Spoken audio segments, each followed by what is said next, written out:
Today on the CTV News at 5, allegations historic rock etchings were defaced, but some question whether the etchings were there to begin with. Plus, a man charged with beating up a Lethbridge police officer is caught by a fugitive apprehension unit. And the Lethbridge Hurricanes name their new captain.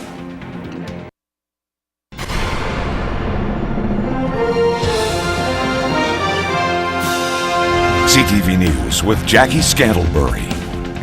Good afternoon. Some Blackfoot members are upset over allegations that ancient Aboriginal etchings were destroyed at a site near Fort Macleod. Terry Vogt will have that story in just a moment, but there is a lack of documented evidence that is being difficult to prove that the etchings ever existed. As we mentioned, that story coming up in just a moment. But meanwhile, the suspended chief of the Piikani First Nation maintains that she has done nothing wrong.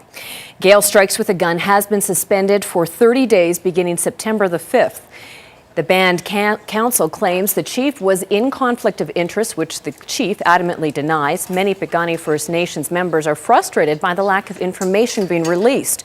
Strikes with a Gun says she has done nothing wrong and wants to hear from the Piikani people themselves. She is scheduled for a meeting this Friday, 4 p.m. at the community hall. It's not known yet whether band council members will attend.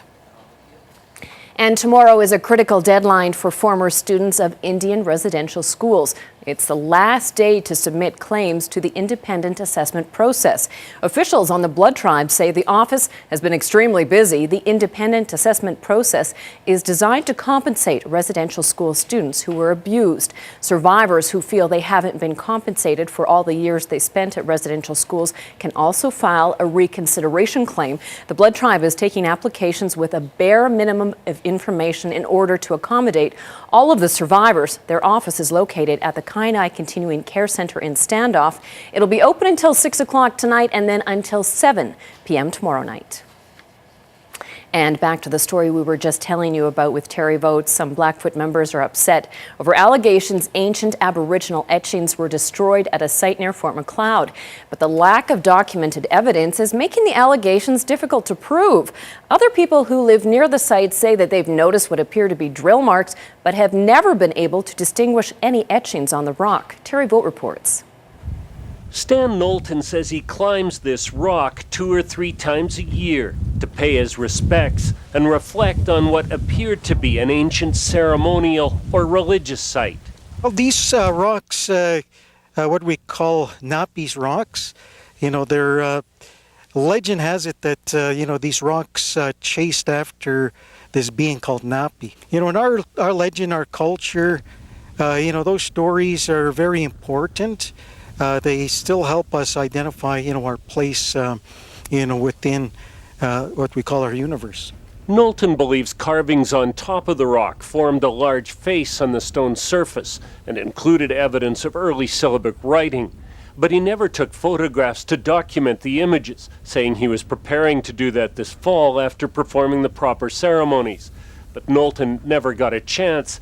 He says it appears someone used a high-pressure sprayer, a drill hammer, and maybe acid to eradicate the markings. It's his contention the site was destroyed by cultural vandals. And you could see, two specific spots where, somebody took a drill to it and literally obliterated, what was on there. For many members of the local Blackfoot tribes, these allegations are extremely disturbing. They say a piece of their history is now gone forever. Locally, the site is known as Lone Rock, and it's on the Riverside Hutterite colony. It's always been a popular place to visit. Albert Shutter says he's been on top of the rock at least 5 times in his lifetime, but has never noticed any etchings or special markings. But we've never seen, any drawings or paintings or anything that, would, identify that something's been done to it other than the natural thing. Shutter says he has seen the drill marks, but believes they were made years ago. The rock is not listed as a heritage site. In fact, Knowlton says he had to tell government archaeologists where it's located. The fact that he has never taken photographs means the cultural significance of this rock may never be verified. Terry Vogt, CTV News, south of Fort Macleod. Knowlton says this highlights the importance of documenting sites believed to be culturally significant.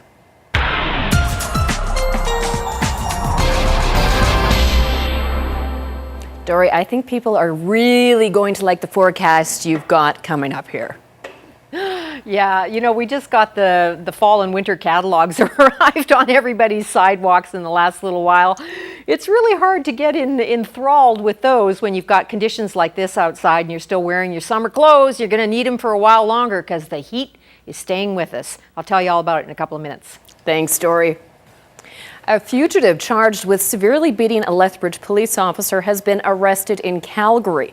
In February, Constable Norman Smith was attacked while trying to arrest 25-year-old Aaron Head and another man. Head is charged with aggravated assault and being an accessory to an escape. In June, police issued a warrant when he didn't appear in court. Then, on September the 14th, the Fugitive Apprehension Unit in Calgary arrested Head at a traffic stop. Head is remanded in custody to appear in Lethbridge Court on September the 19th. And Lethbridge Regional Police have charged a 22-year-old man with intimidation of a justice participant. Investigators determined that the man threatened two witnesses to try and dissuade them from testifying against him in court. The man faces charges regarding multiple incidents, including a drive-by shooting, a robbery, and aggravated assault involving a machete. Morley Akamanashi now faces several other charges, including attempted obstruction of justice and uttering threats. He is scheduled to appear in court on September the 21st. And police have charged a 26-year-old man after a dozen vehicles were damaged in West Lethbridge. Around 2:30 this morning, police responded to a report that there was a man with a baseball bat in a parking lot along Columbia Boulevard where several vehicles had been smashed. Officers found and arrested the man in a home along the Moyne Crescent. Evans Colt Big Crow of Calgary is charged with several charges, including 12 counts of mischief. He was scheduled to appear in court today. Well, that huge ground beef recall that we issued earlier this week for contamination with E. coli has been expanded. Originally, people who shopped at Safeway, Costco, and Walmart were warned not to eat certain brands of ground beef. Now, that recall has been expanded to Sobeys, No Frills, Superstore, and Extra Foods, among others. The recalled products include plain ground beef, as well as other items like meatballs, beef sliders, and stuffed peppers. The products were packaged between August 27th and September the 16th, and they could have best before or freezing by dates ranging from August the 29th to September the 23rd. The Edmonton facility, XL Foods, that packaged the ground beef, discovered the potential contamination and recalled the meat voluntarily. No E. coli illnesses have been reported so far.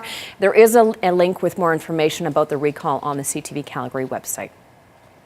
Well, no word on why many residents in North Lethbridge had to get ready without power this morning. At about 5 a.m., power went out between Stafford Drive and 13th Street North, between 26th and 9th Avenue.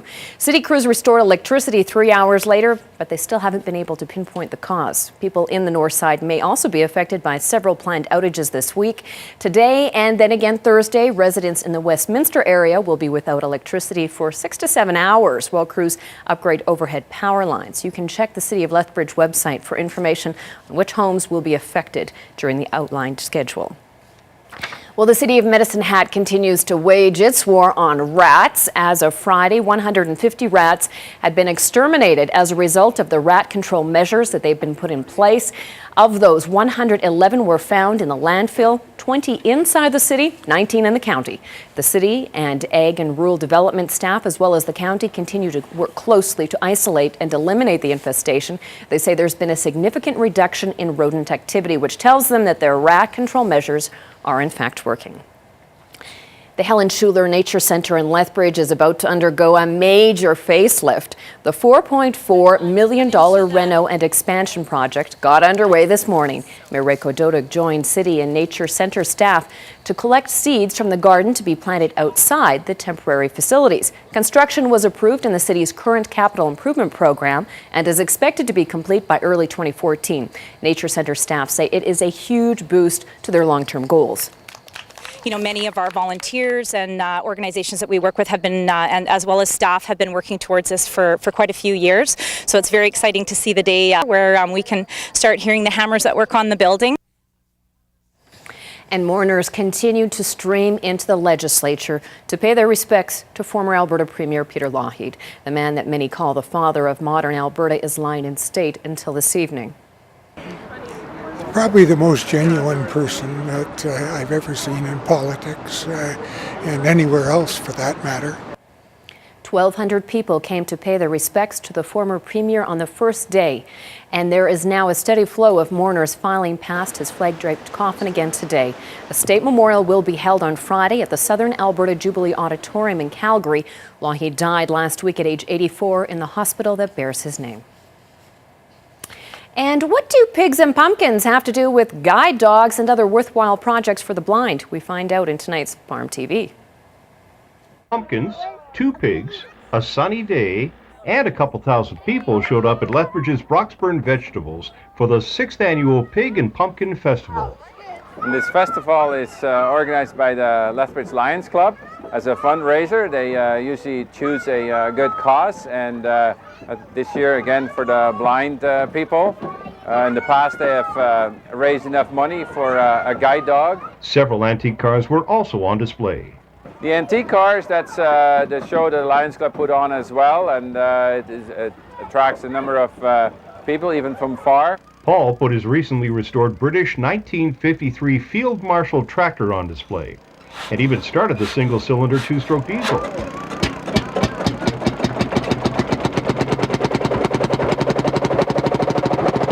By the end of the day, over 4,000 visitors had enjoyed a great day outdoors, all in support of a good cause thanks to Broxburn Vegetables and the Lethbridge Lions Clubs.